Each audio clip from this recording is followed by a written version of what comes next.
Hey everyone, welcome back to the channel. Today I'm going to show you how to add people you know on Monopoly Go.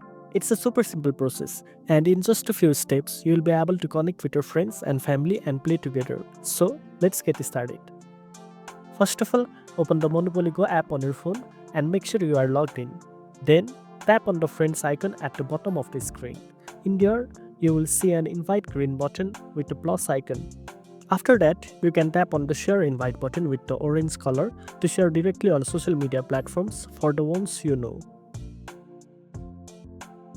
If you tap on the invite blue button with the Facebook logo, it will take you to the messenger and you can choose the one you know to invite. After you have invited them and they accept, you can easily add them. Once you have added them, you can easily invite them to join your games and start playing together.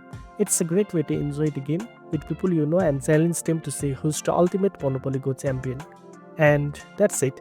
I hope this quick tutorial helps you connect with your friends on Monopoly Go. If you found this video helpful, don't forget to hit that like button and subscribe for more tips. Thanks for watching and I'll see you in the next video.